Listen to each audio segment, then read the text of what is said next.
Hello, everyone. Welcome to another episode of Dropped Frames. We're here with Close Up Co. It's not CohhCarnage, it's Close Up Co. this week. And Ezekiel the third for episode 2. This is our second episode ever. Thanks for joining us on our second week. We think the show's going all right. We're going to keep doing it as long as you guys keep watching. I think we might have something here. I think maybe. We'll see. We'll see. I'm still on the fence. Yeah. Still on the fence. What's going on, guys? Co, you got a house officially. I got a house. Zeke, you got a house officially. Everyone's getting houses. Well, I've had a house for a while. It's just the house that I got. I needs a lot of work done on it. Yeah. And we're finally done with most of the inside, and now we're just waiting for them to be done with the outside, so they're not like tracking concrete dust in because they had to bust out the entire porch. Jeez. Okay. Why? Yeah. Because it was the previous tenants like just ruined the concrete porch somehow. I don't know how.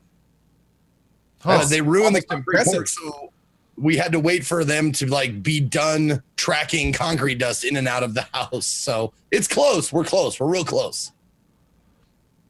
Awesome. Okay. Yeah, good. Yeah. That sucks that they had to do all that. That's a lot of bullshit to deal with. So when are you, I guess for the both of you, when are you both actually moving in to the new place? Zeke doesn't know. It's up in the air. For us, we got the house on Monday, and Lena and me have kind of been moving boxes and stuff over during the course of the week. But the big move is going to be on Sunday. That's the day that I do like a quick hour in the morning for my streak, and then I break down my entire office and drive it to the new house. And then I think if everything goes as planned, what I think I'm going to do is I have a computer I'm going to set up with a few cameras, and I may actually stream setting up like my whole new office. Oh, nice. Those are always fun. Those are fun streams until chat starts telling you what you're doing wrong, and then they become kind of frustrating. Yeah. I'm still kind of on the fence about it, and we'll see how it goes. Man, I used to do those. Like, I put together, I put a new motherboard in the PC that's actually running right now, and like everyone's like, stream it. It's like, I've done too many of these. I don't want to do something. Like, it adds hours to the process as well, because you talk to chat, you have conversations, and I just want to get the fucking motherboard in there and be done with it. So it took like 10 minutes where it would have taken like 2 hours had I had streamed all of it. So if you do end up streaming that, 1, good on you, and 2, good luck to you. Thank you. Because it's a nightmare. But. Yeah, it'll be kind of boring, to be honest, because like I'm gonna be standing and moving around and doing cables and stuff. I'm probably not gonna be able to read too much chat, so I'm probably just gonna like put on some music and it'll be a very chill stream until I start pulling my hair out and all that inevitable stuff that comes with setting up a new office. But yeah. For me, whenever I do that, I start to realize all the things that would be cool if I had while setting up. Like if I had a projector to put chat up on the wall while I was putting everything around the room. Like, but you only have that stuff once. Like, I'm gonna write that down. Yeah. Like what? You gotta go to fucking Best Buy and buy like a $3,000 projector for a 3-hour stream. Well, what's funny is if you remember, over a year ago, months ago, I told you guys about how that company sent me that ridiculous 32-inch widescreen monitor that's like just too big to use for anything. Yes. I'm just gonna like lean that shit up portrait mode with chat on it when I'm doing this. It's like, yeah, that would work. For you. It's been sitting in a box for like a year in my back room, right next to the 4K monitor that I'm finally gonna hook up to. Nice. So is that gonna be your PS? What?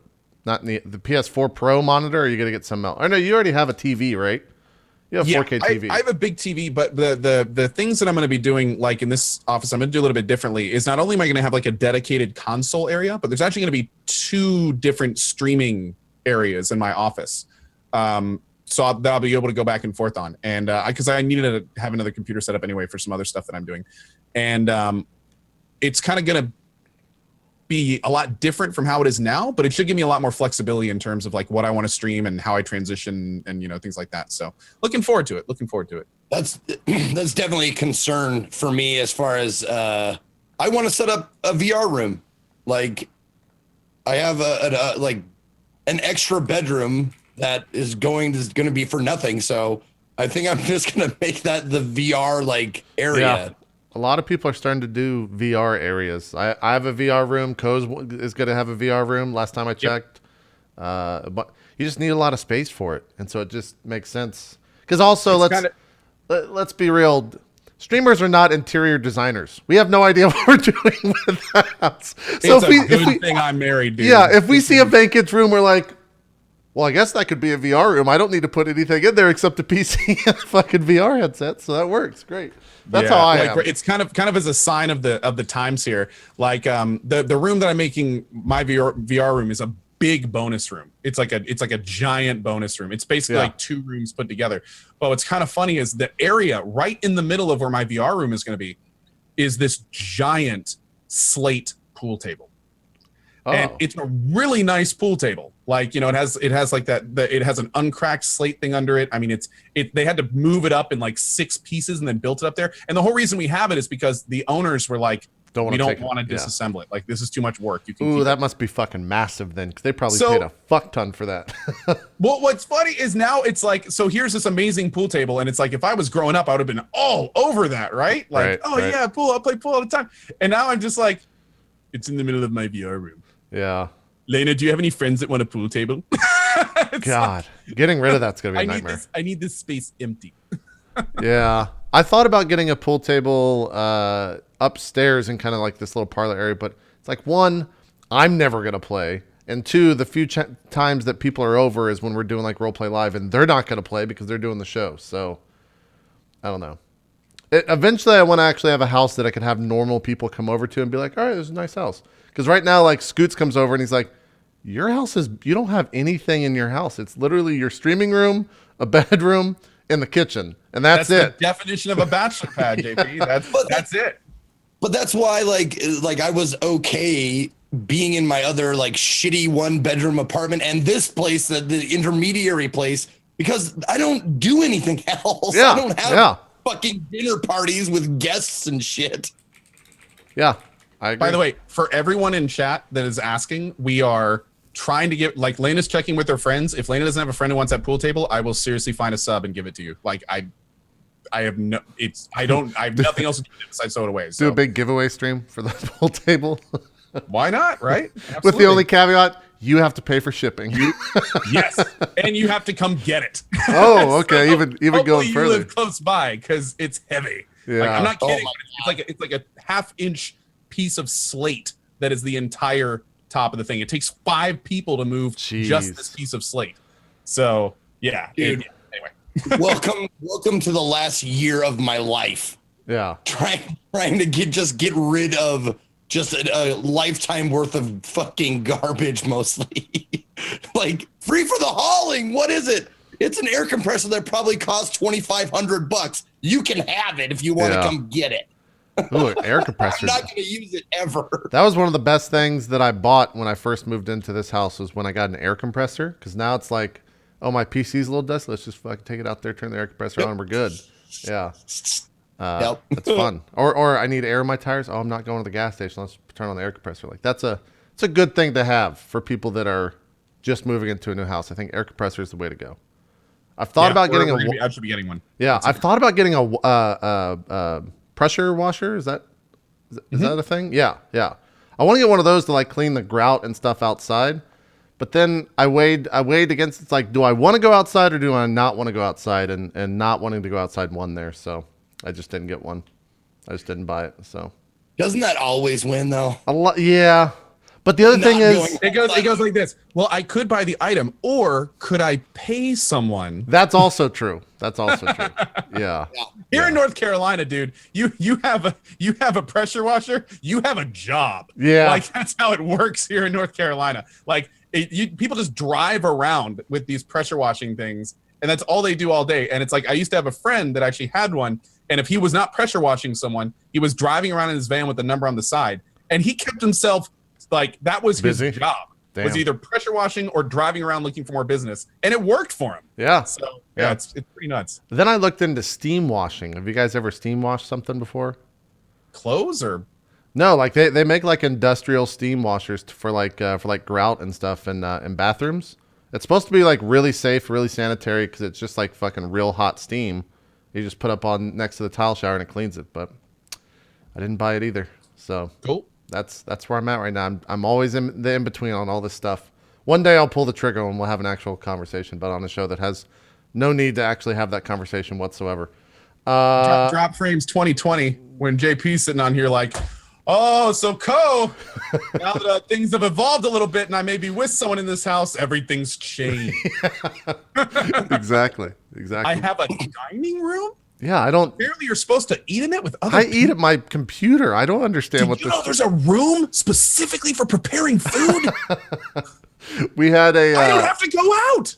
I had a guy come over yesterday because the owner obviously I don't own the house and so I'm renting, and the owner has a handyman that comes over, and in the kitchen you can see the role play live studio. So it's like that black table with those black shelves around it, and he goes, so this is new, and I go, yeah, and he goes, do you do like dinner parties or something? And I go, yeah, let's just go with that. It's much less harder to explain. He goes, okay, do I need to tell the owner about that? I was like, if you want to, I don't care. So Next time, I like do to like dinner theaters. yeah, exactly. Yeah, that's what I was gonna say. Like you do those murder mystery parties that you invite people over. Yeah. That's exactly what I was thinking, Zeke. And then try to pitch him on it, and then he'll just shut up. He won't. Yeah. He won't like. Hey, do you want to come over and next do a Saturday murder mystery party with us? Yeah. Like no, I'm fine, dude. I'll see you later. I'll be back another day. End in an escape room. That'd be good. I should do it. Well, let's talk about what we've been playing. I do that to people like when I want them to stop talking to me. I tell them about my improv group. Like, hey, I'm in an improv group. You should come see me, and you should see them just go. They get the evacuation. It's like that Homer gif where they're just like, into the leaves. Beautiful. You should do that more on stream, Co. That actually worked out. That looked pretty good. That looks good with the green screen. I like the improv guy gone? I'm into it. We should all actually. I couldn't start. Is yours up against the wall, Zeke? I couldn't start behind my green screen. Unless I got mine's. Yeah, same here. Fuck. Mine's on a wall. Sometimes It will be Of course, JP. I would figure this out the week before I'm moving. Yeah, that's true. Are you painting the wall green? Are you going? Are you going the wall? I'm green? going wall. Okay. Yeah. I'll have to not do the bottom, I guess. Oh, yeah, the panel. You mean? Well, the plan right now is like I'm putting the office is going to be right up against a flat wall. So instead of having this green screen that is like hanging and it's in the way and in the middle of the room and stuff, it's all going to be like tacked directly to the wall. Oh, so you're still going to do a green screen. You're just going to have it on the like attached to the wall. Okay, I see what you're saying. Well, although I've heard good things about the Stargazer. Apparently, it released a few updates that really improved the quality of that. Like Towley has actually been like showing on Twitter how much the Stargazer's improved, and it's made a lot of gains. So it would be nice to eventually get away from the green screen. But yeah, it's working great for now. Yeah, I'd be into not having to hang, and it's like such a simple thing, but it's annoying just to constantly have to deal with that. So. I've never seen one of the Razer Stargazers in action before. I'll have to look into that. Did you end up getting one? Did they send you one, Co? Yeah, I've given a couple away. I have one. Unfortunately, the only time I've used it so far is in in full disclosure for everyone watching, I am Razer sponsored. I don't think these guys are, but just so you know. But I used the Razer Stargazer at TwitchCon actually. But at the time, I was using an early, private version, and the Intel RealSense, which is what does the green screening, didn't work in OBS at the time. Oh. So I used it as a normal camera. But I had people tell me that the normal camera looked really good because it does 1080 60. It's like a really nice new camera. Yeah. So yeah, I haven't done much of the RealSense stuff yet, but we'll have to see. That also, same note, I'm actually looking for people that are using the new Logitech camera. They have a new one? Dude, the big TwitchCon announcement, did you hear about this? No. Dude, the Logitech C922 is the next big camera. It does 1080p 60 FPS. It apparently, I think it has the Intel RealSense stuff, so the green screen without a green screen thing. And the big thing is, if I'm remembering this properly, and chat, help me out here if I'm wrong, I think they're actually making it the same price as the C920. Really? So you get like a whole lot more tech for like the same price, which is really hard to beat. So yeah, and I've been a Logitech C920 user since I've started streaming. Yeah, I got webcam and I was done with webcam. Yeah, that's what I used when it became the de facto. I think like people are like, no, I use what's the Microsoft Life Cam? It's that and the C920 are like the two de facto streaming cams. Oh, now hold on. Chat is actually saying that it's $100 on Amazon right now. Okay, so I guess maybe that price thing wasn't accurate because I think the C920 is only like six. Like I don't know how much it is now. Oh, it's the C922. Okay, sorry, I thought you were saying like C920-2, and so it wasn't gotcha. it wasn't coming up. But I was looking for. I was like, I don't know if this thing exists, if Coach is making it up, or what's going on. Here we go. You can get the C920 right now for like $65. So I guess it is a little bit more expensive. Okay. Yeah, I didn't know they put this out. Yeah, it does. It does 1080p 60. Or no, sorry. It does true to life 1080p video at 30 frames and 720p 60. But it says recording at 60 FPS. Does the C920 only do 720p 30? Maybe it does. The C920 does 60 at 720. I don't think it does 1080 at 60 though. Okay, maybe they just didn't. I thought the C922 did 1080 60. Just says 1080p 30 right here. I know the Stargazer does 1080 60. Yeah. Maybe that's where the price difference is. Well, I love that, like, this is it. Like, the customers who also bought this item were streamers. They bought a green screen, a capture card, a Yeti, a tripod. Like, it's the de facto streamer setup right there. I didn't know they did a black version of the Yeti as well. That's new, I guess. But yeah, the regular C920 is $64.99, and the C922 is $100. Yeah, and as someone in chat pointed out, thank you for that. Apparently, if you go to the Logitech website, they're both $99, which is where Logitech got away saying that. But retailers have downpriced the C920 since it's been out for so long. It's been out for like years now. So yeah, that's an old camera that is just.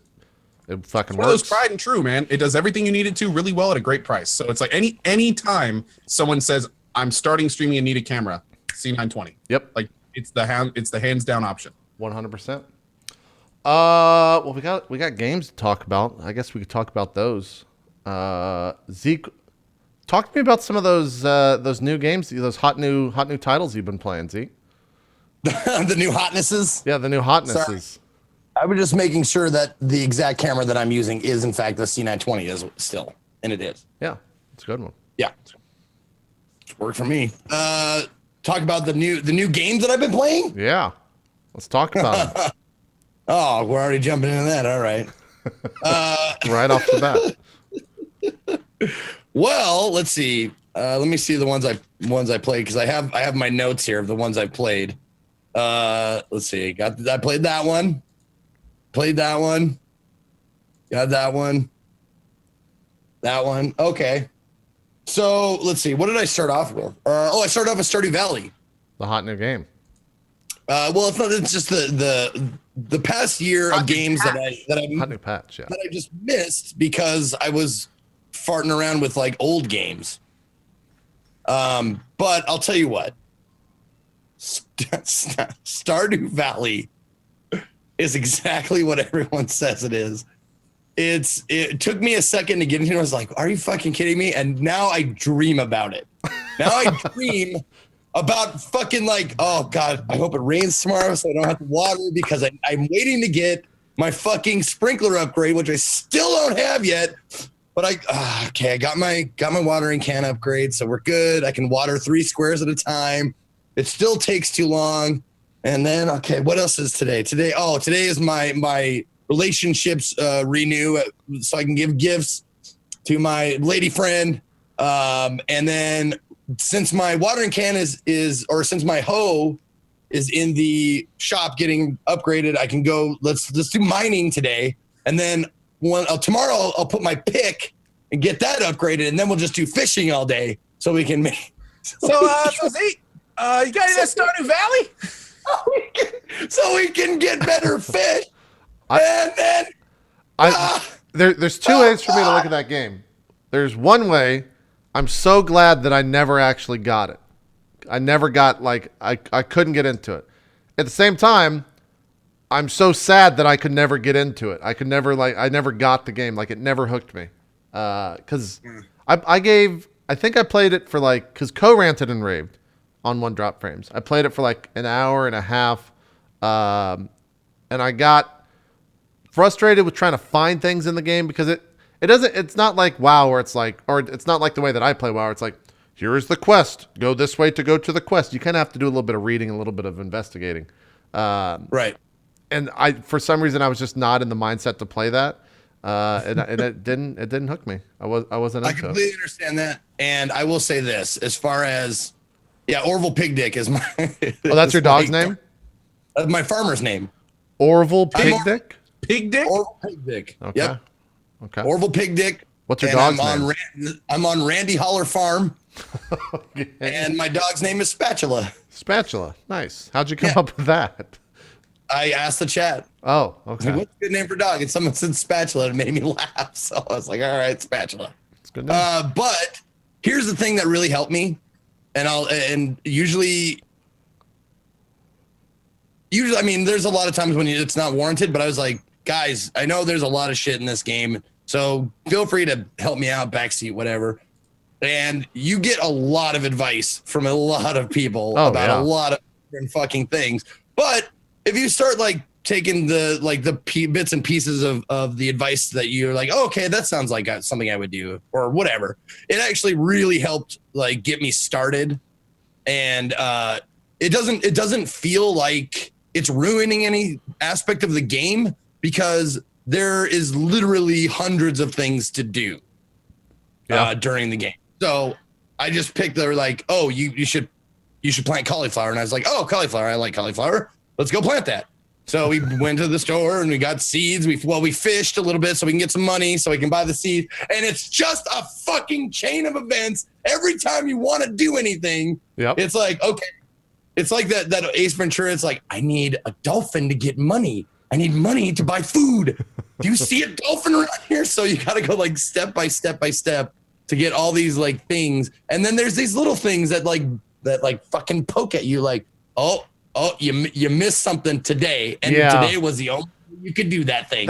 And I'm already like getting that feeling hearing you say that. And that's why I probably wouldn't enjoy this game as well if I spent a lot of time with it. Cause would you call it anxiety, Zeke? Like it kind of on the same wavelength of anxiety, the feeling of having like all of this stuff to do, but only a day to do enough stuff. Does that make sense? Not enough hours in the day. Yeah, dude, like I already have that life, so I don't want to play a game that has that life as well. It's stressful, man. Yeah, there's no question. It's stressful. In fact, when I was doing my Stardew Valley run, it got to a point where I stopped doing the daily quests that you could get because I was missing so many of them. I was just like, I don't just want to have a constant stream of failure in my game. Like I'm just not even going to do them and focus on the things that I'm actually doing okay at. And thankfully, the game is, like Zeke said, there's so much to this game that you can do that. Like, you can just ignore the parts of it that you don't want to deal with. Like, you can go through this whole game, and there's this entire part of the game of getting the town to like you. You do quests for them. You bring them special items on special days. You bring them items on their birthdays. Certain people like certain things. You can do that, or you can just say, the entire town and don't deal with them at all and go and deal with your farm all day. And that's totally cool. In fact, by doing that, you can spend more time in the mine and more time planting your farm and more time going to the desert later and like all this stuff that, so it's interesting because you can't really play this game incorrectly, which is what honestly really got me into it, especially towards the end game, because it really branches out. It gets bigger horizontally and vertically as you progress through the game. So it's kind of, you get to a point where you're just like, so much stuff is going on that I'm just going to do what I want to do and have fun doing that. And it becomes a much more serene experience after that. Yeah. Did they add co-op in the patch? Is that one of the things that came out in the patch or no? Because I know they've wanted to add co-op in the game. I don't think there's co-op. What they did let us recently, know. The 1.1 patch basically was Concerned Ape addressing many of the biggest complaints that people had about the game. Like that 1.1 patch is big enough that where I was almost considering like stopping my planned schedule that I've been working months on to dive back in. But the problem was I knew I'd like the game so much. And if I did like it, that was like 120 hours that I didn't have. So, but yeah, there was a huge patch recently. And I'm glad Zeke actually waited to do it with that patch because there's a lot I've been lurking in his streams as he's been playing. And there's a lot of things that really bugged me about the game that just aren't there for him. It's great. That's good. So yay, like not have to deal with that stuff and focus on the parts that are fun and interesting and engaging. It's awesome. It's really cool. Well, you like one of the funniest like quotes, I guess, to come out of my chat was someone said I was doing the summer, I transitioned into summer, the season summer, and I was thinking of like, okay, what should I buy? And someone said the sentence, "Oh, they nerfed blueberries." Just like, I heard about that. Yeah. they nerfed blueberries. Did they sell for too much, or what happened to the blueberries, Co? Like, I think they just reduced every crop has a stat associated with them, like grow time, Sure. profit, et cetera, and there were a few crops that were like fundamentally better than the others. So a big part of 1.1 was going back and balancing. Again, I haven't played 1.1, so I don't know the details yet. I'm kind of staying away from it. So when another big patch comes out, I'll probably dive right in and kind of see all the changes at once. Yeah. But yeah, blueberries were notoriously good. Yeah. So there's a couple other things that I think also got balanced pretty hard. My favorite thing about Stardew Valley is not it has nothing to do with the game, but it's the fact that the game, I felt like, was it kind of had the Darkest Dungeon effect, where Twitch made this game or helped this game grow to as big as it got, or as big as it is now. Because I remember like that first week it came out, like every like Dan, like even Lyric was playing this game for extended periods of time. And I think that it just like rose so much on the Steam charts and got so much more people involved because of the Twitch aspect of it. And it's made by a single dude, which is kind of the headline that's been following this game the entire time, which is kind of unbelievable to begin with. But also, he was at TwitchCon, by the way. He was. Did you meet him? I didn't, unfortunately. Okay. I wish I had. Yeah, but it's just, I love when like I love seeing those single story or single person success stories, especially with a game like this where it fucking totally deserves it. This game's like, everyone that plays this game loves the fuck out of it. They can't stop talking about it. So that's Stardew Valley. Are you going to continue playing, Zeke? I saw you were kind of already on to the next one, which we'll talk about in a sec, but are you going to go back? Or did you get your fill? I'm playing right after this. I'm Yeah, gonna play okay. for a few hours after Drop Frames is over. Okay. It's like I don't even like that I'm there with this. I haven't even gone through 1 year yet. I'm still in the middle of summer, which is the second season. It took a while, I think, from watching Co play, didn't it? It took him like 4 or 5 days of actual playing it, right? Yeah, there's different ways you can play the game, and one of the ways you can do it is by skipping days. So theoretically, whenever you wake up, you can just go back to bed, and that will end that day and progress you quicker to the end. But a lot of people, and like from what I've seen of Zeke and me, you want to get every minute out of every day. There's 100%. Shit to do. So if you play that way, then it can take significantly longer to get to the later years. So that's Stardew Valley. Turns out it's still a good game. Zeke, I heard you raged at fishing though.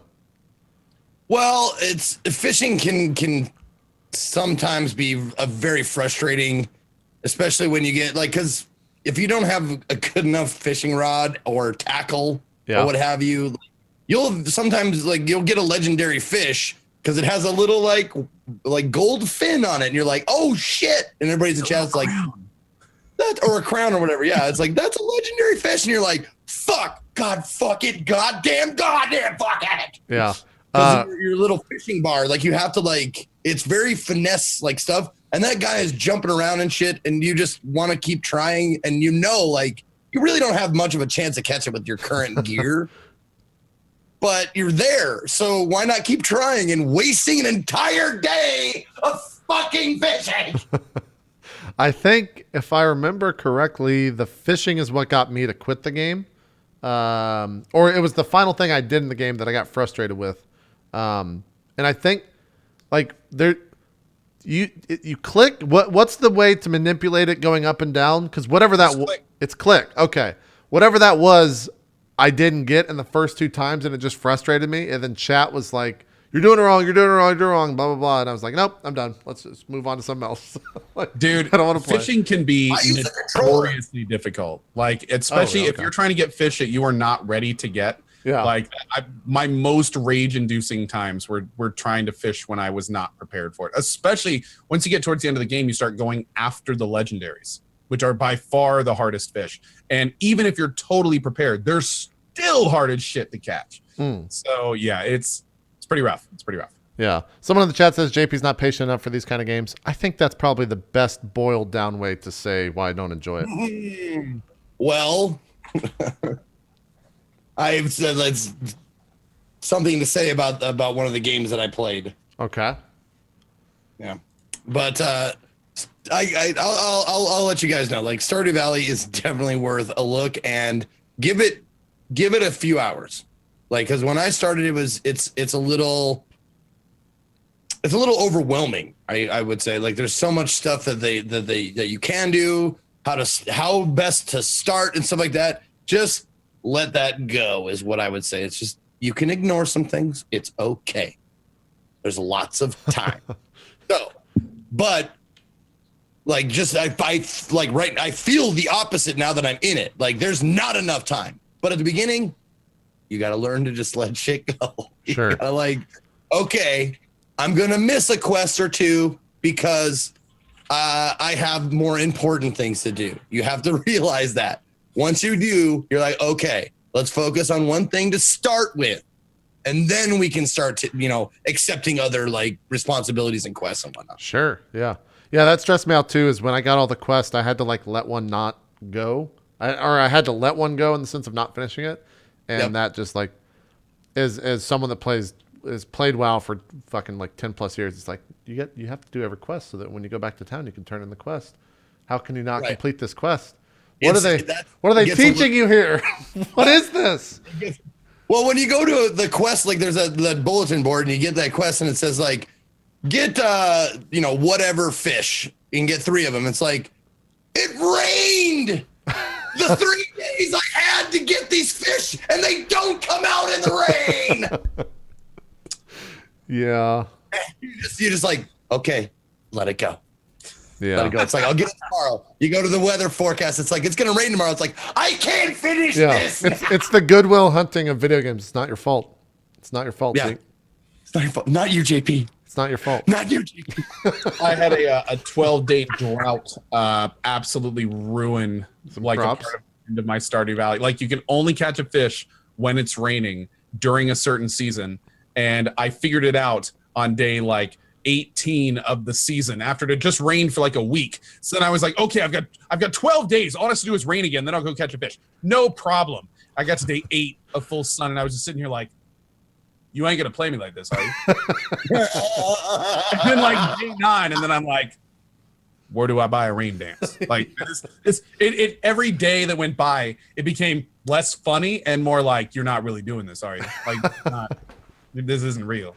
And then on the last day, the last day lined up with the end of my stream, and I did like a fake rage quit. I was just like, you know what? Done with this. Done with it.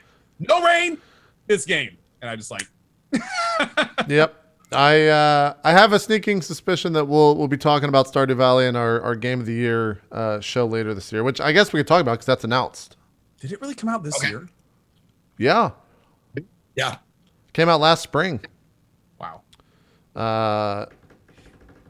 So yeah, well, what is that? December? What date did we say? The 14th? Oh god. 16th. Oh, for the end of the year show. 16th. 17th is Court of Swords, so the 15th, December 15th. Yeah, that Thursday at some time. I think we're gonna do 3:00 Eastern. We got to figure out flights for Code, then we'll put a time to that. But yeah. Stardew Valley released February 26th, 2016. So very beginning early of the year. Dude, like this happens every year, but like Dark Souls 3 came out this year.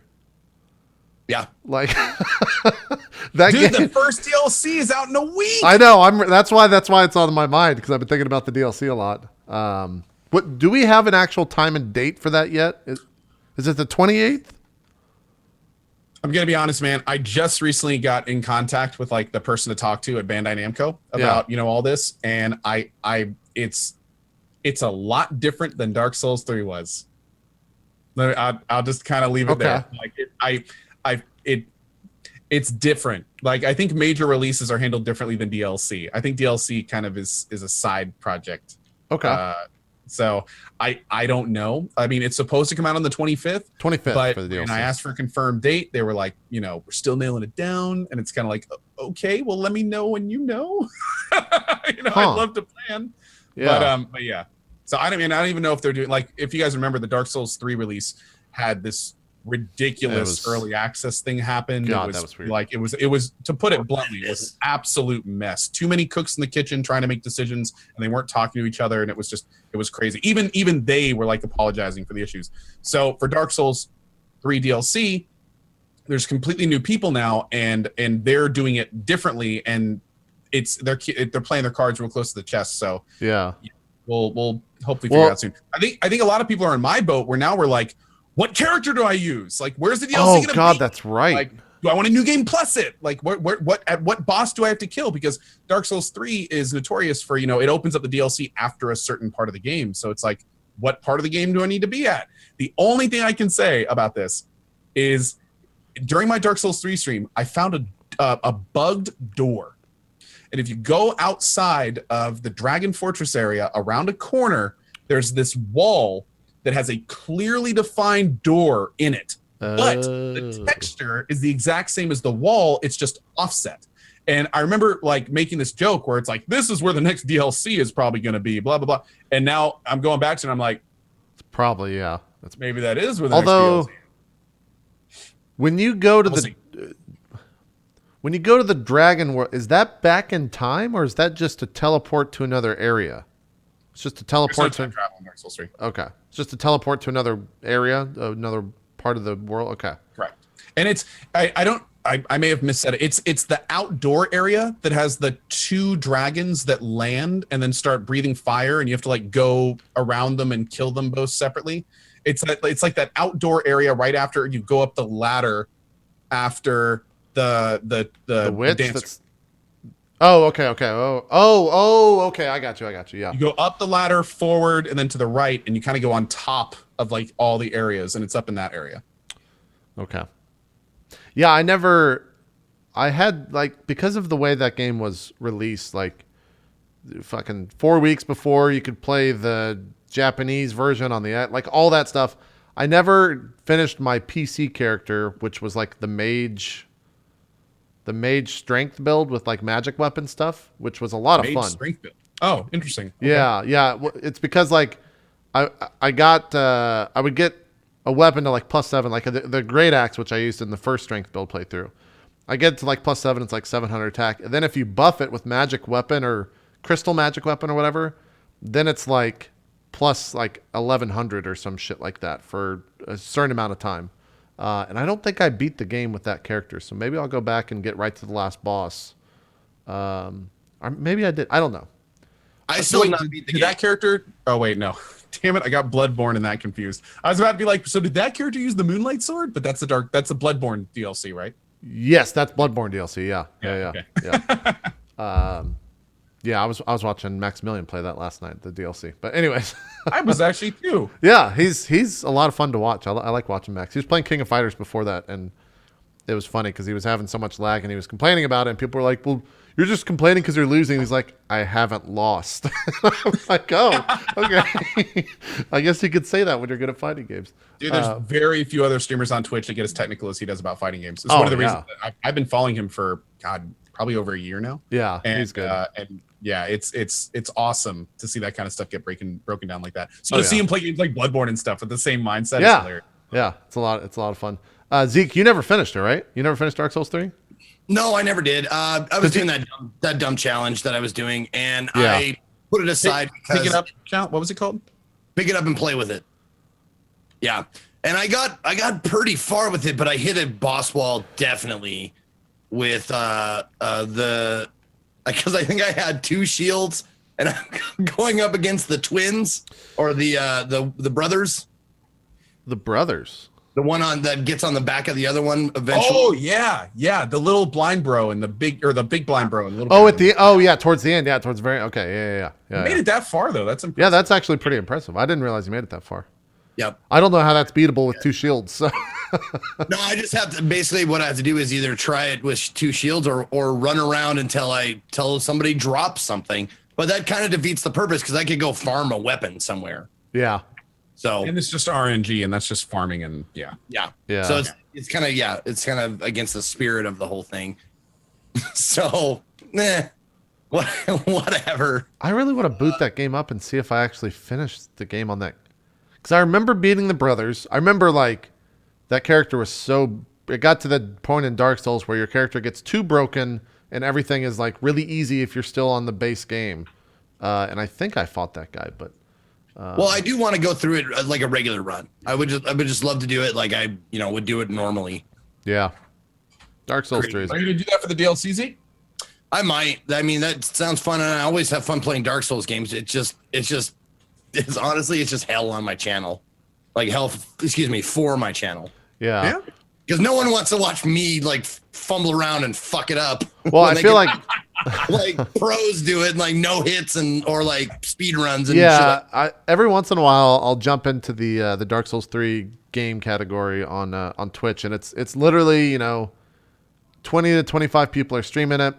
Every single one of them is like speed run. This version of the speed run, that version. No one watches a casual fucking run through Dark Souls 3 a year out. It turns out. So I'm right there. I'm hoping the DLC will fix that for at least a day or two. But then I think the speedrunning community will just take over once again. So, which is not a bad thing. It's hard to stream in that category.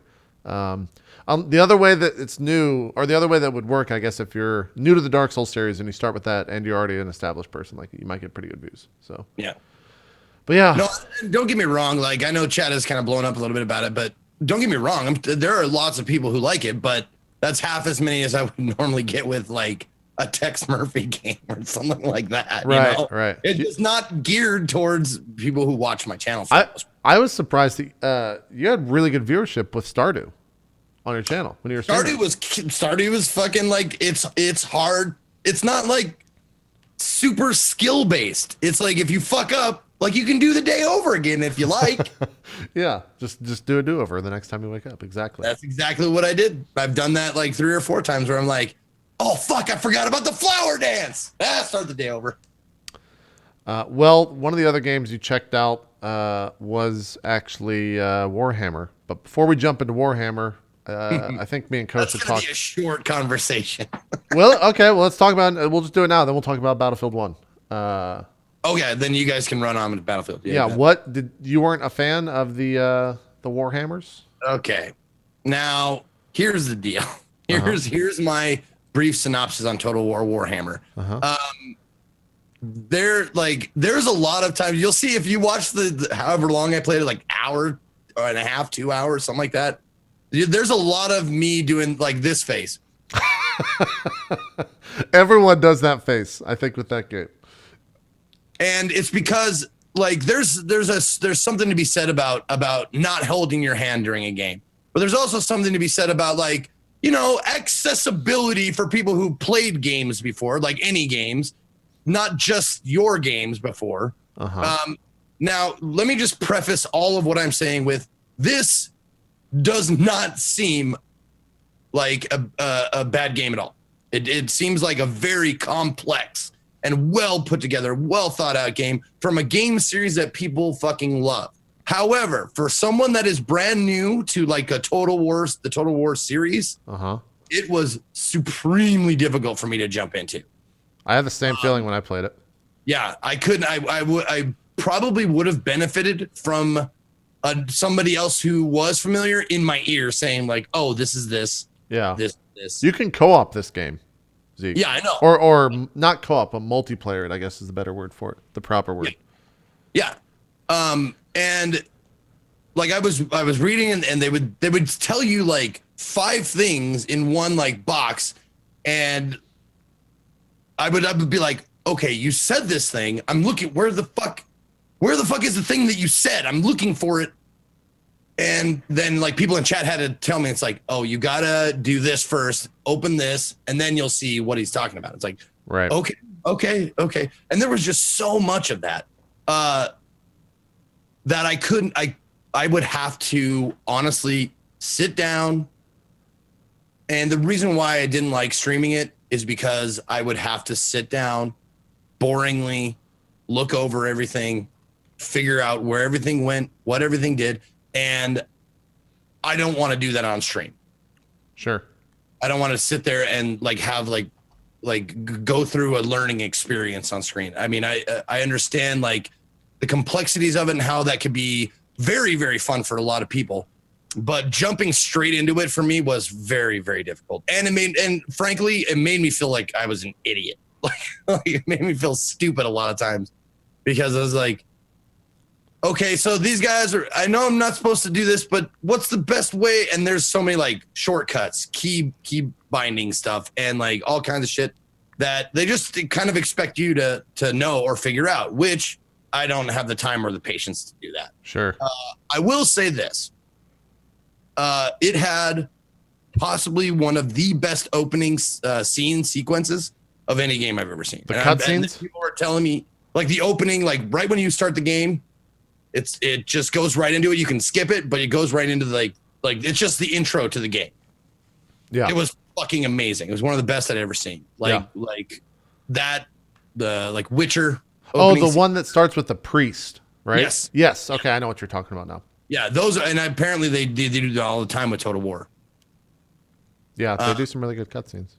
But and also, let me just say one last thing, and then we can move on. Sure.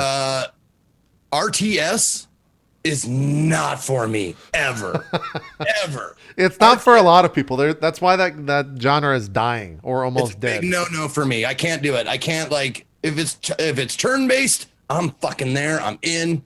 XCOM, like turn based stuff, I can do it. Yeah. But if it's RTS, I'm like, panic, fuck, oh no, my horsemen are going against the spear guys. They can't do that. Fucking retreat. No, they can't retreat. They're just, oh god, fuck it. Yeah. I can't do it. I feel like RTS, especially now with the news that Kespa has dropped StarCraft 2 in South Korea. Like, I don't know what is going to happen to that.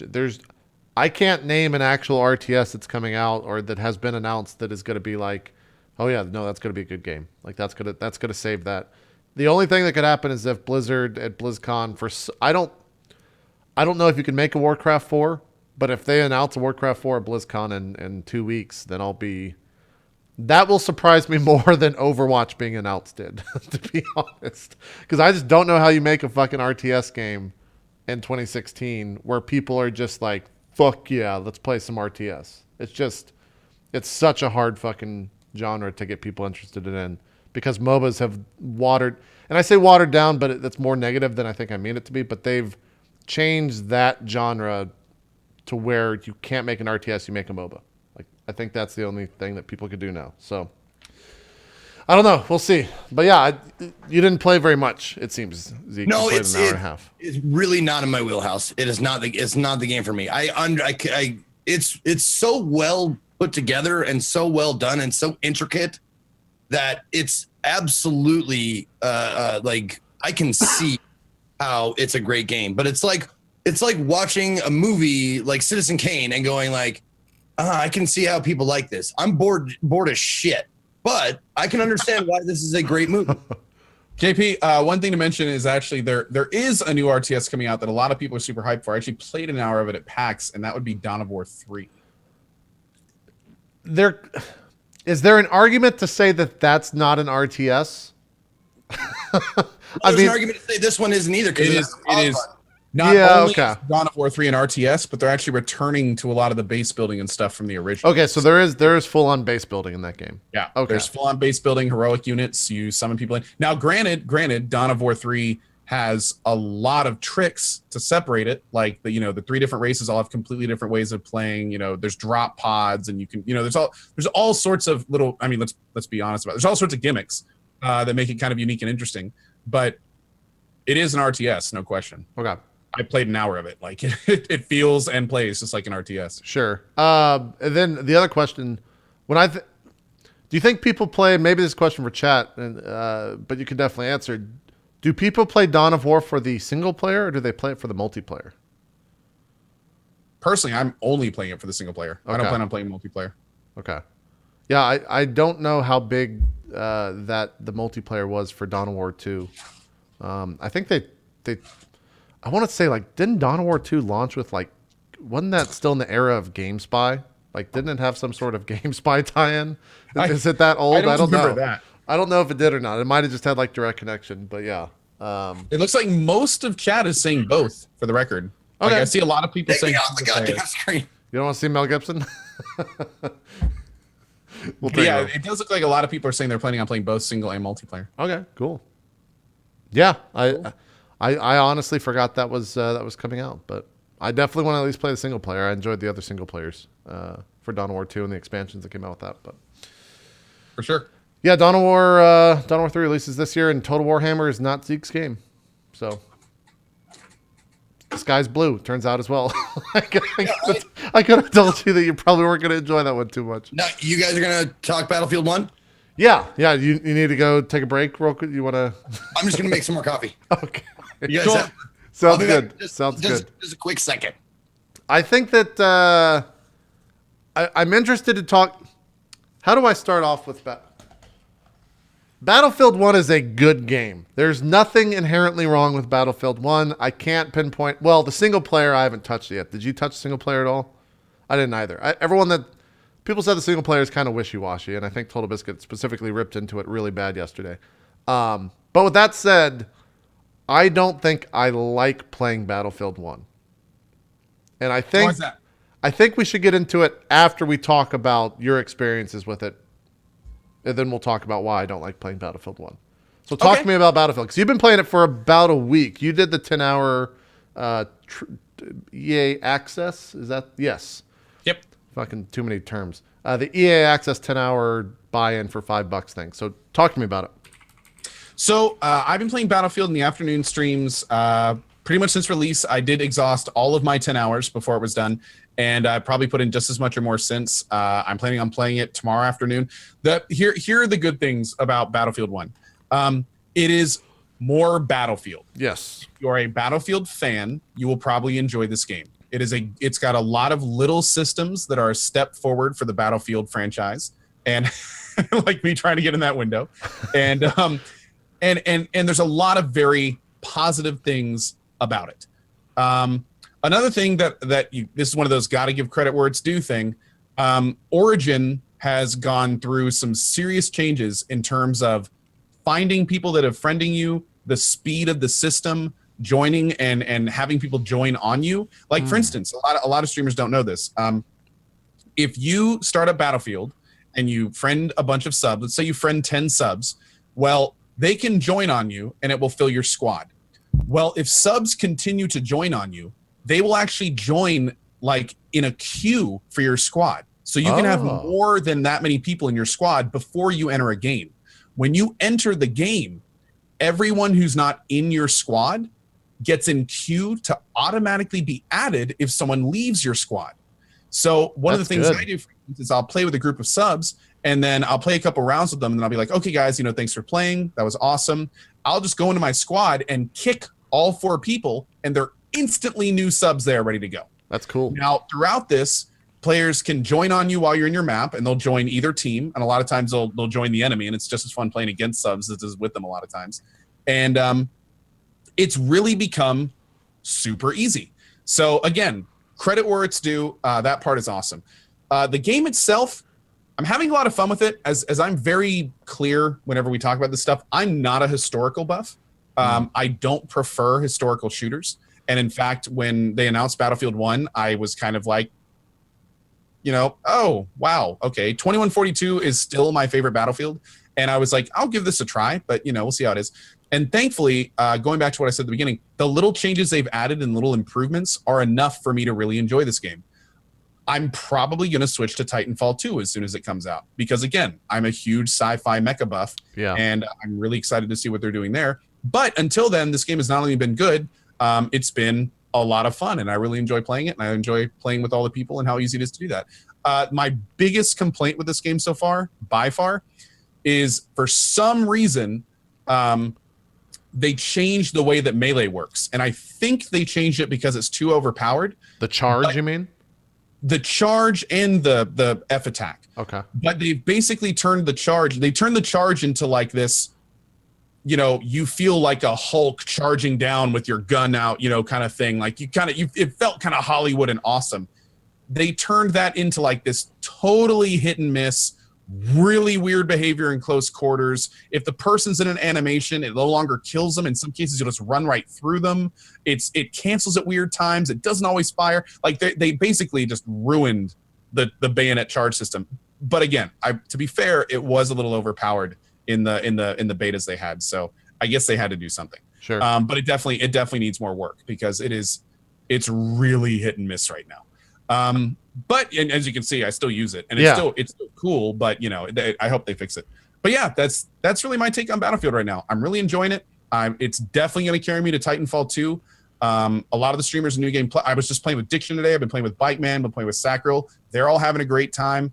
Yeah, it's good. Oh, to be fair though, there are these every so often times when it is like nearly impossible to join a person through Origin, especially when streamers are trying to join each other. It works great when a whole bunch of people are trying to join just you. If there's like one central person, that it seems to work great. But once people start trying to join each other, like Bike and Diction will get together and I'll try to join them, or I'll be in a group and Diction will want to play, so then I'll try to join him with a group. Like there's a lot of one-off situations. Wow, that aim, so good. Well, yeah, you have the gas mask. That's one of my issues with the game. It's fucking That'll annoying. be my excuse, right? Yeah. But yeah, there's some weird stuff. It either works great or it just doesn't work at all, which is kind of strange.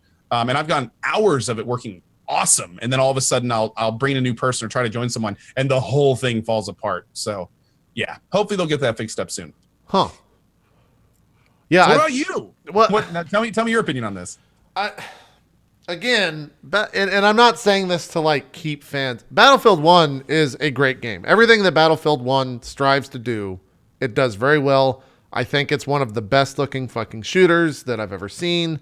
Some of those maps are drop dead gorgeous. I think that not Conquest, but what Operations mode is a really smart Still way. haven't tried that yet. You still haven't tried it? It's one of the. It's a smart way to bring some sort of a narrative and make you more attached to what's going on in the battlefield than just like billions of people dying and you got a higher number than they did in the ticket system. Like it adds a sort of narrative element to it, which is cool, and it's not something you see very often.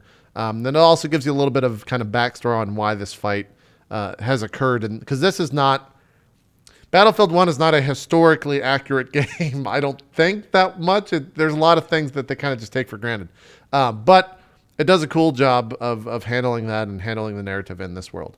I think what's happened, and I have to get through this without mentioning the other game that I play a lot. But the other game that I play a lot has trained it. We'll call it Oversalt. Let's call it Oversalt. That game has trained me to, or made me feel like every time that I spawn in that game, I have an impact on the actual game. Like I make a change in the current ongoing game. When I spawn in Battlefield, I feel like I have a fucking ticker counting down for the time that I am going to 100% die no matter what. There's nothing I can do about it. And that is something that I played 15 years ago, 14. I've been playing that game for so long that I don't have any interest in it anymore.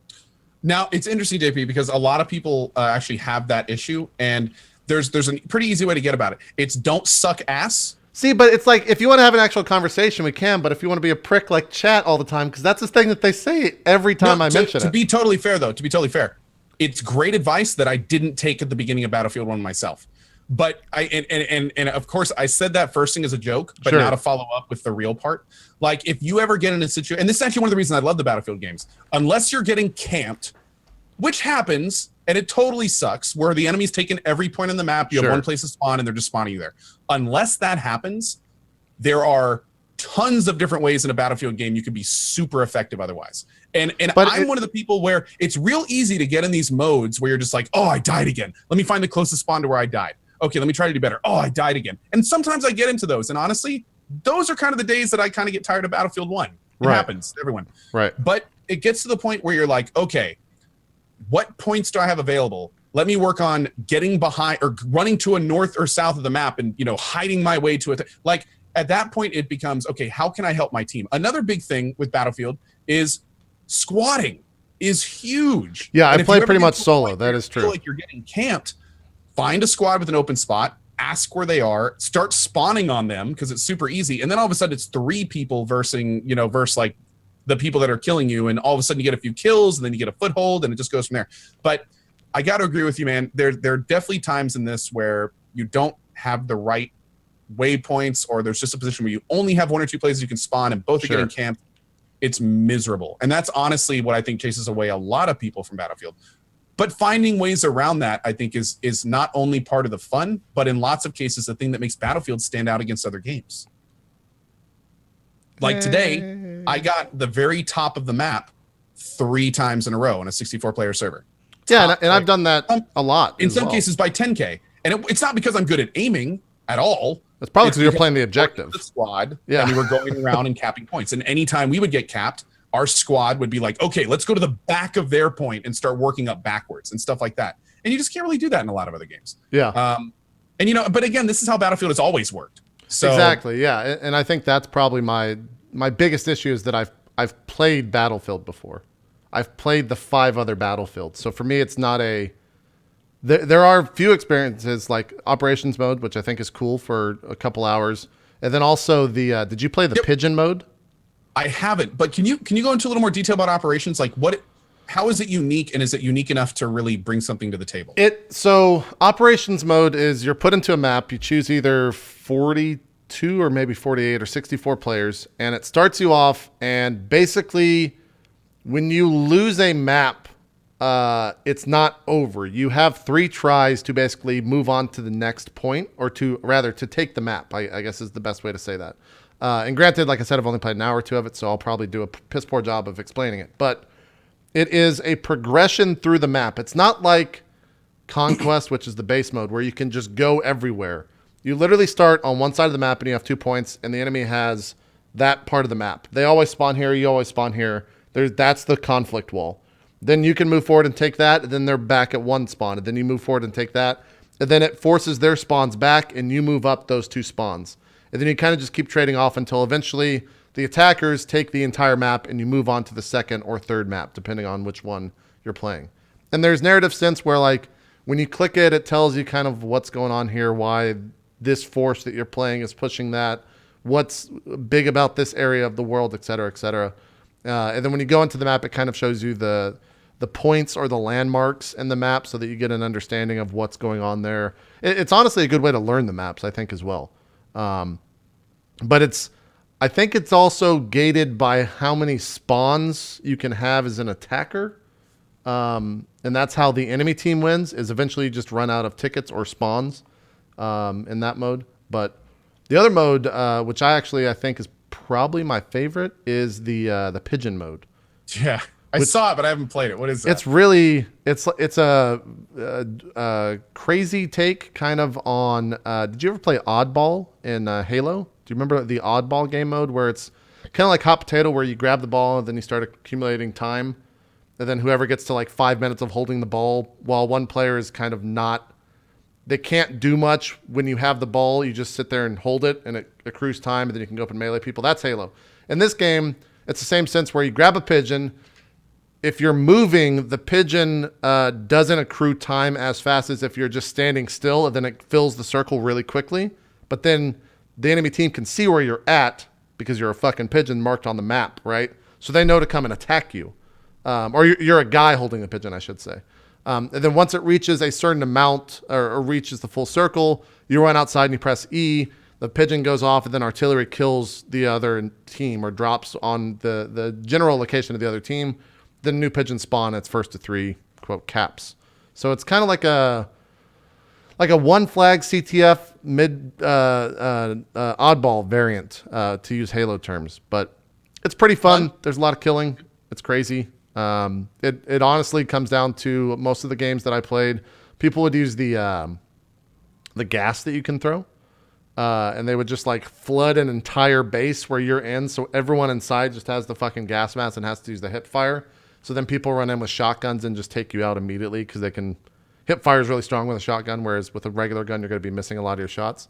So that's a cool game mode. But yeah.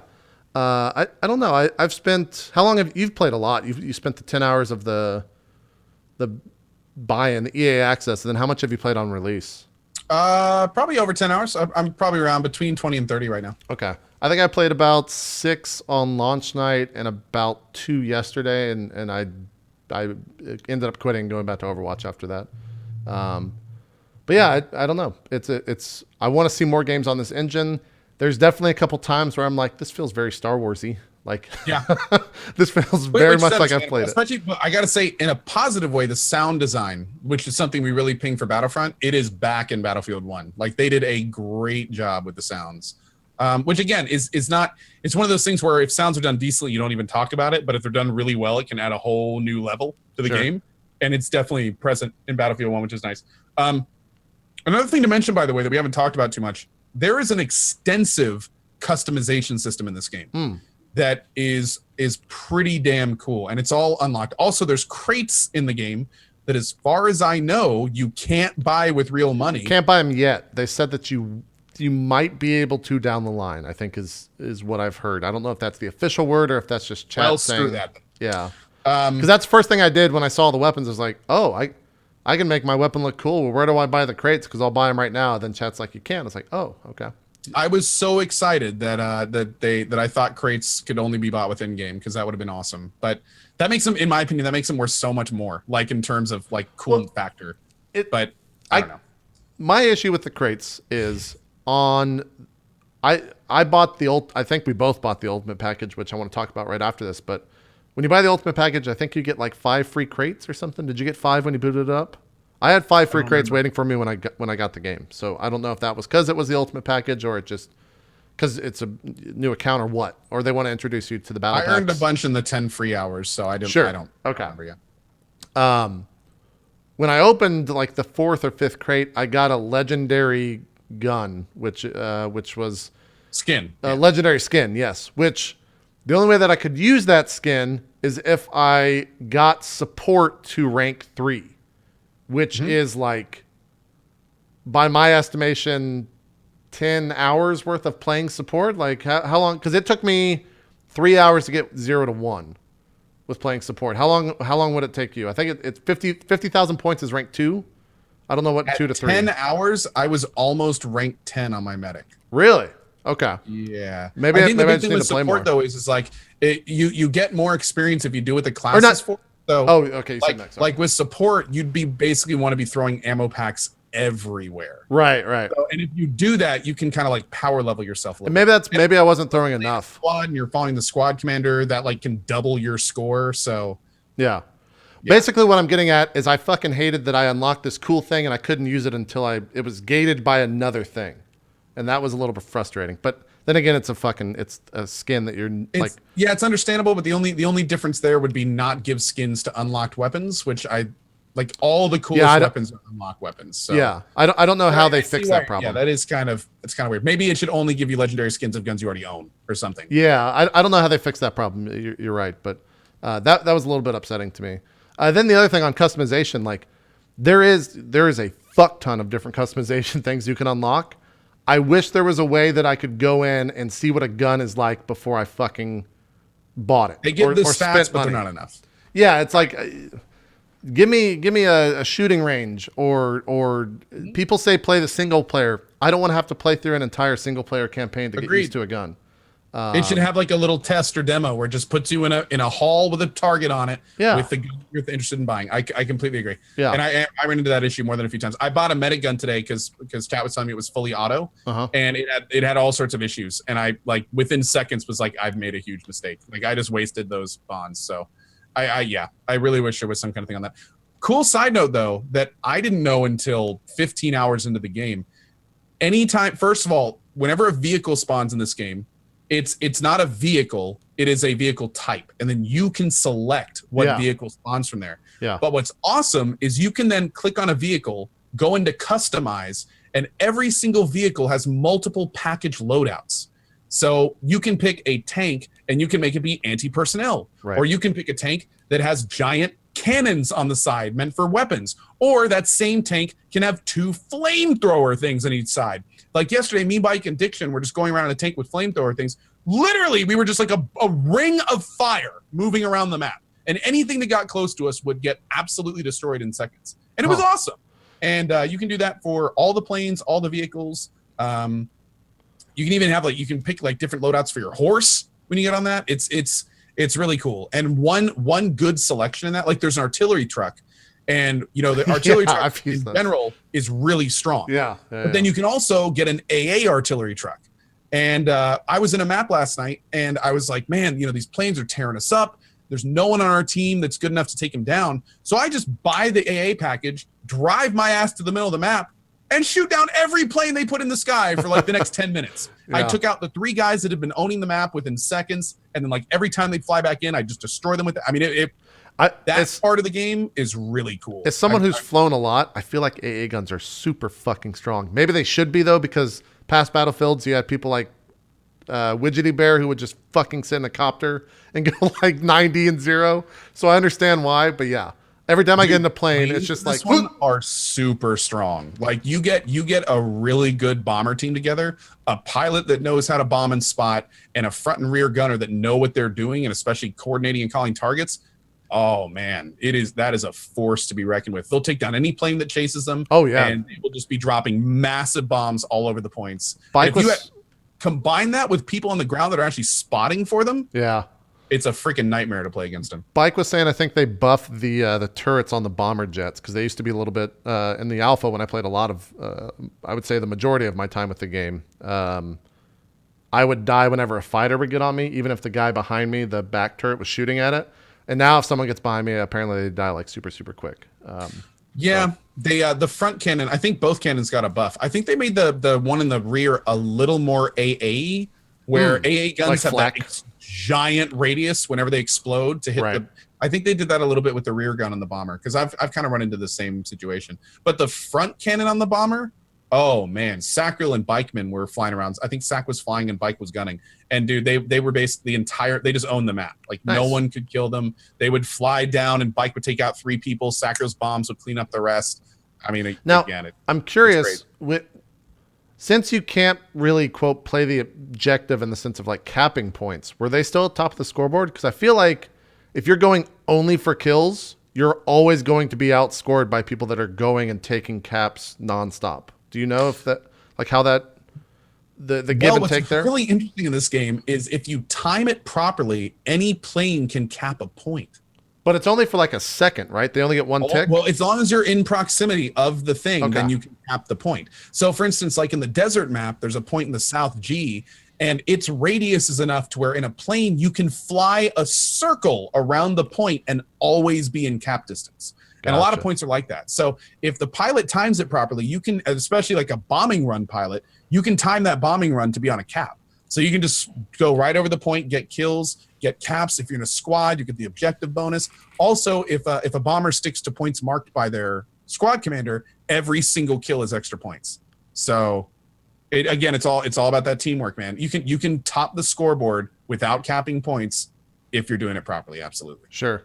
What I like the horses. That's one thing I did like, even though they're quite absurd. I like the horses a lot. They got their problems, but overall they're a lot of fun. I mean, oh my God, dude, 2 guys on horseback with swords trying to duel each other. Oh yeah. It looks like professional clowns wrestling. Like it is.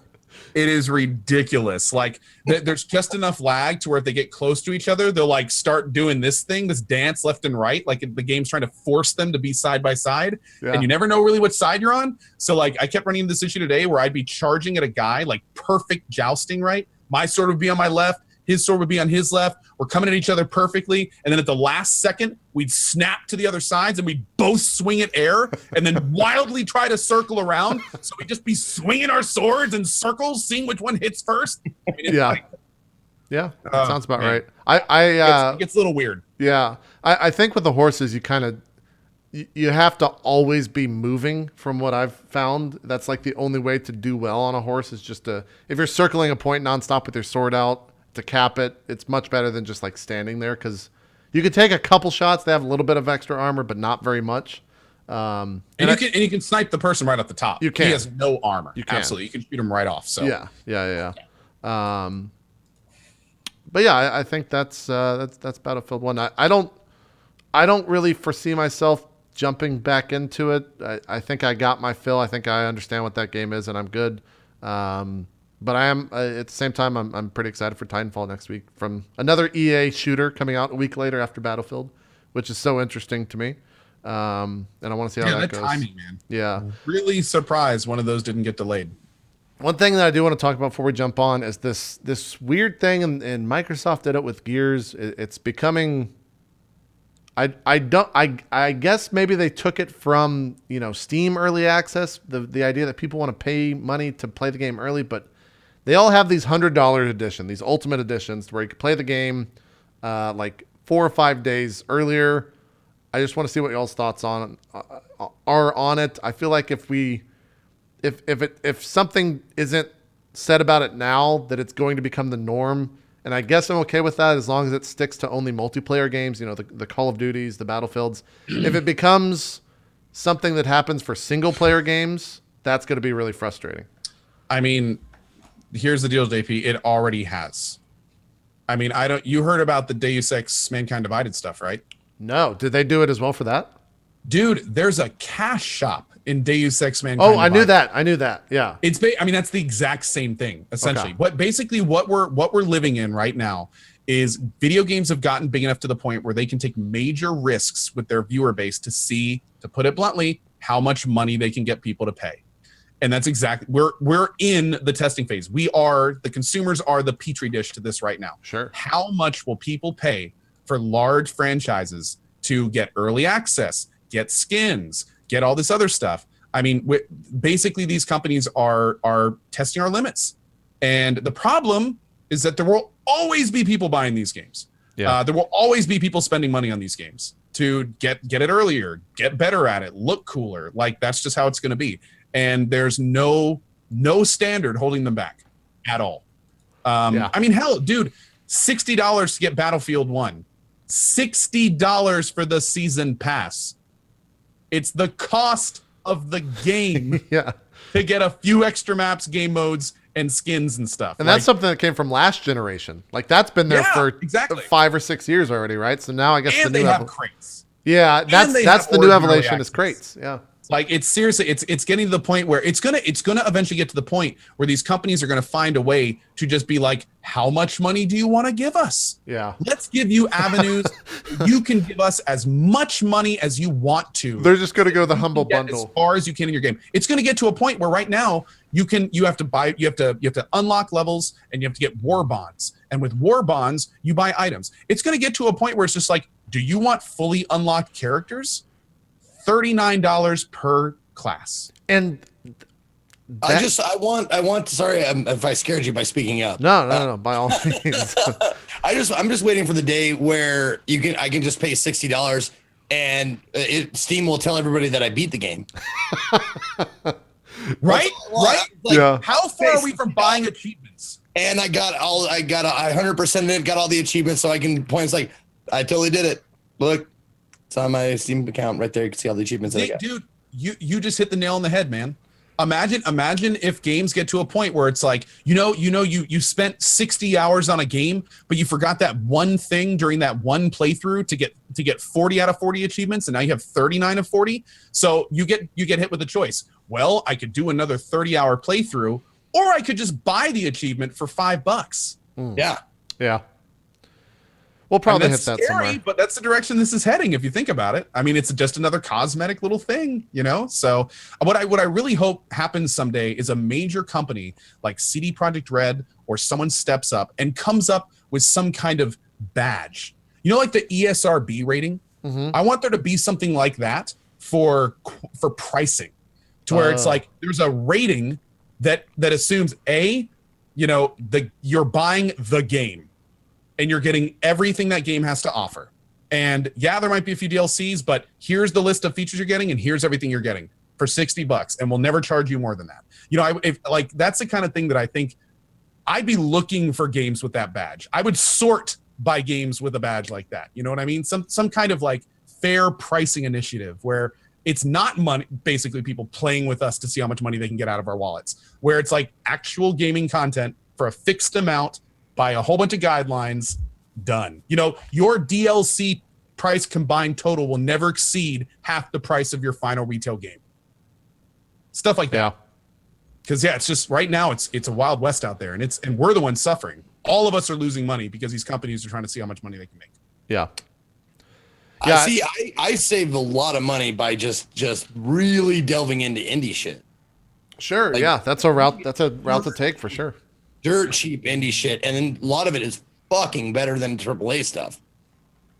That's for sure. But I mean, you could white knight it all you want. Just boycott this bullshit. But as long as people pay for it, they'll still keep cranking it out. Sure. Yeah. And there's, I can remember a time when I was 13 or 14, and people would get access to the game before me. It's like I would pay so much money just to play the game right now, like they are, and that's basically what they've done. They've taken that idea and made it a thing. Zachriel put 50 hours into the early access program. Right. He bought the Origin EA access 5 times. Oh, did he really? That's how he 5 played different so much? accounts so he could play the game earlier. Oh, and it's that's like, funny. that's awesome for him because it's huge for his channel. He's an amazing player and it works out great for him. But at the same time, that's the exact thing we're talking about in effect. Yeah. You want your 10 hours? Great. Here's $5. Oh, you want 10 more hours? $5 more. It's like a drug addict going back to his dealer for more hits. Yeah. I mean, it seriously is. It's like, oh man, I'm done with my 10 hours, but I need another fix. But that's the ultimate thing though, right? Like since we can afford it now, it's like I could have caviar for breakfast every day because I got the money for it. Sure. The other question I have for you guys, and now I'm actually blanking on it, but you mentioned Sakura bought all that stuff. I feel like since the alpha, like EA was really good about reaching out to content creators. I don't know of a single content creator that was reached out to by EA and given access or anything to this game. I mean, Sacriel fucking bought the game 5 times. Like he's their golden boy in fucking Europe. I don't know. I feel like they just didn't reach out to any content creators on this shit.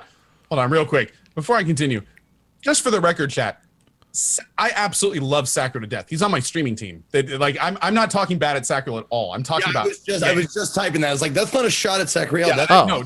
What Sacro did is beautiful. Yeah. Like it's amazing for him because Battlefield's like his thing. Of course, it makes sense. Yeah. Why would Co shit on someone for spending money? Yeah. Like how they make it perfectly clear. He spent money. Fuck that guy. He's like the best British broadcaster on Twitch. Just to make that clear. Anyway, but no, it's like going back to the whole thing, it's I completely lost my train of thought. We were talking about like influencers and the lack of conversation from EA. What's even weirder about that, JP? Battlefield was completely quiet in the background, but Titanfall 2, they have a guy on Twitter reaching out like, "Do you want to stream Battlefield or Titanfall 2? Let me know." Yeah, he's like reaching out to streamers. He's like, "Will you follow me back so I can talk to you about streaming Titanfall 2? It's so weird to see the same company treating it in 2 completely different ways. Completely different ways. It is. Oh, I'm sorry, Stripping and Spamfished. I love you guys too. I'm sorry. Sacriel's still better though. but I love you both. It's based on opinion. It is true. Actually, to be fair, Spamfish is pretty incredible. So, but yeah, no, that it's interesting. It's an interesting situation. The thing I'm really worried about is it's like, what happens when we get to the point when people are paying $200 for retail games and that EA is actually making money off of pricing them that much? Like, I really wonder if it's going to get to the point where games get priced to get all the content just completely outside of the everyday. I mean, right now, $60. That's a big amount of money. Granted, it's been kind of regular for that long, but it has, the trend that it's heading in right now is concerning, man. I honestly think that we're going to see like $100 become the base for some of these AAA titles. Like, if people are already charging for it and they can add in the idea of like, oh, you'll play the game early and you'll get 5 crates when you buy the game, which is equivalent to this amount of money, like they're going to keep doing it. Do you think people are like the guys of these companies who are producing these games are going like, let's not include that? 100%. Those decisions have been made for years. Well, no, I'm just saying they're sitting there giggling like how far can like twisting their mustaches like how far will we go with this? It's like, all right, the only way you get this freckle on your character's face is if you buy this $150 edition of the game, and then you have the special freckle. I don't think it's necessarily the producers. I think it's the people that are in charge. It's sales. It's people that need the company to make money that are like, what can we take out of this game that people will spend extra money on in-game that'll make it more profitable? Because you don't make... it's very rare for AAA titles to make money back simply on sales alone. They need to have something else in the game to be able to make enough money to support a game like this, which fucking, because they're astronomical amounts of money to create a game like this. So when you look at like GTA 5, Rockstar hasn't fucking put out a game in what, 4 or 5 years, which is completely off their record. And it's because GTA Online makes so much fucking money for them. So of course people are going to go. It's a business of making money, right? Like the game developers are going to make the game. The salespeople are going to sell the game. They're going to make money on the game. That's their job. So, well, and going to what Zeke's talking about, because I couldn't agree with him more. And here's where it starts getting scary, Zeke. Let's again go back to Deus Ex Mankind Divided. The store in Deus Ex Mankind Divided lets you buy skill points, which you get by leveling up and progressing in the game, and money. I'm still planning on doing that playthrough, doing the bought and paid for playthrough. But here's where it gets messed up. At what point? Imagine a level designer sitting there making the level for Deus Ex Mankind Divided, and then all of a sudden someone walks up behind him. No, I just imagine like a sweatshop, like he's eating gruel, like as fast as he can. He only gets 2-minute lunch breaks, and he's like, well, you know, they chain them to their desk. They get to eat if they're good that day. It depends on if they can make a level complete or not. But the point is, imagine a level designer at his desk, and there's a guy that's thinking about money, watching him make his level, and he puts down a skill point, a praxis kit in the level, and then all of a sudden that guy behind him goes, wait, didn't you do that like just back here in this area? And the level designer goes, yeah, but this is after a major point. He's like, no, let's go ahead and take that out. Let's give them 1 here instead of 2, and that way maybe they'll go ahead and buy a point instead.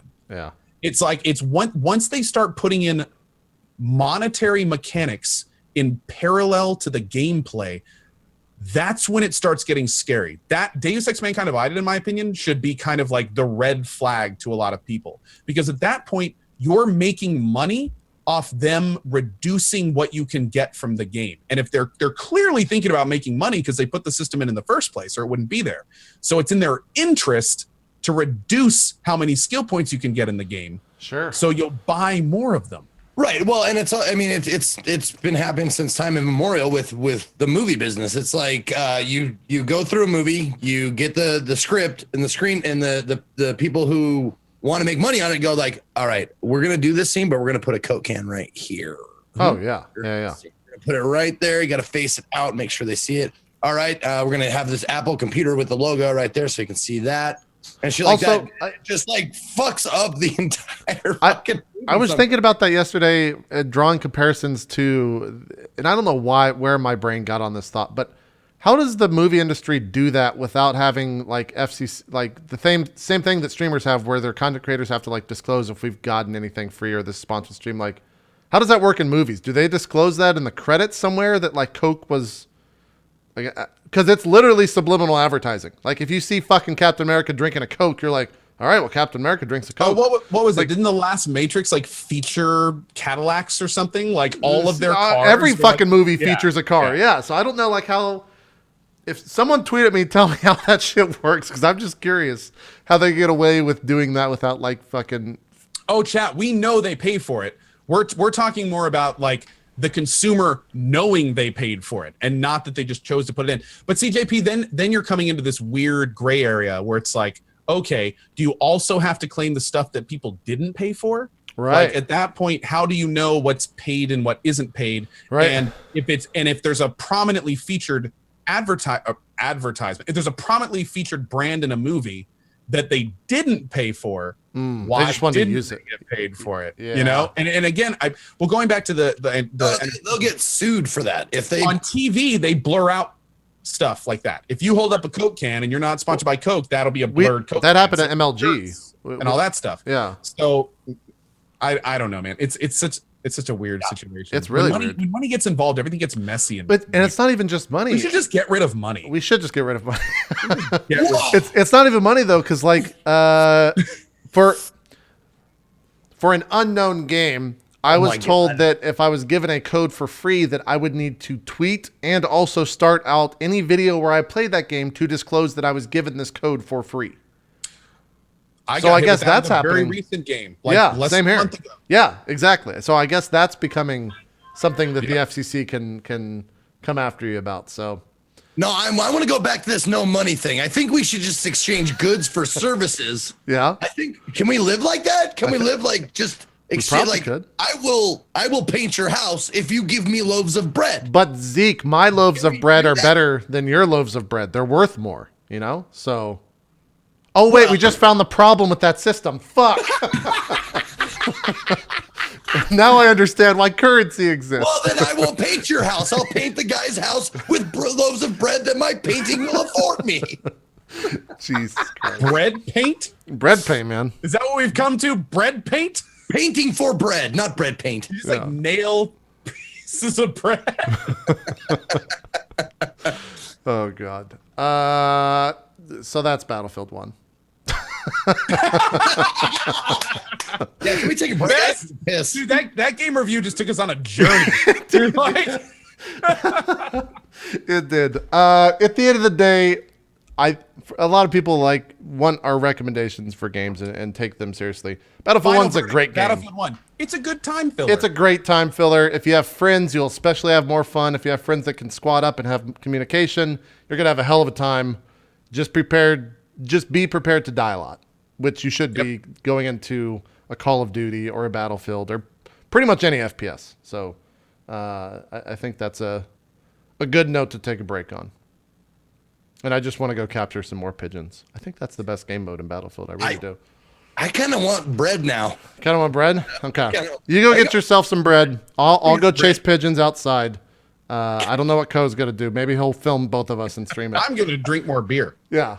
He's going to charge people to watch us, but only just Zeke's side. For an extra $5, you can watch both. Turn the fucking label, dude. Don't show the label. Yeah. God, love my... When I worked at MLG, you'd drink bottled water all the time. You'd fucking drink bottled water on stream. And the amount of times that someone new that would work an event and didn't work in MLG would just bring a fucking Ozarka bottle and have the label on it, and you just see some producer come from the outside when they switch the camera purposefully and smack it out of their hand and hand them a bottle of water that didn't have any labels on it. That I've been trained for that stuff now, so anytime I see that shit on set, I think of someone just coming in and slapping the fucking the bottle of water off. So don't when you come to the house here, don't fucking bring anything off set on set. I'll smack it out of your hand, Zeke and Co.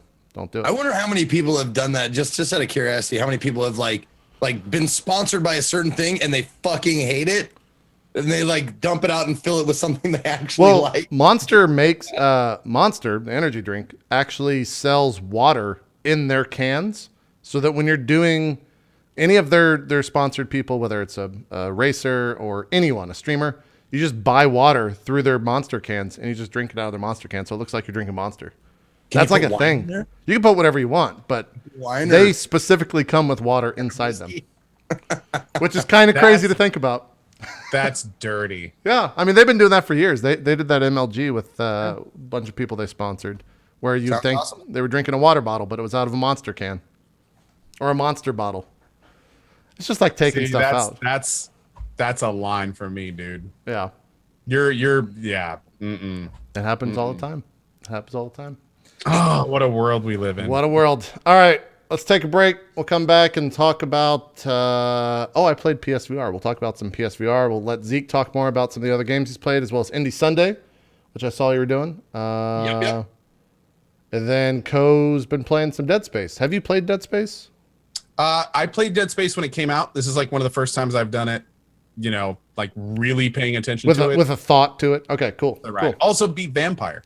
Well, there you go. We'll talk all about that, as well as some news, and see what else we get into right after this. We'll be right back. More Drop Frames coming up. We'll see you then.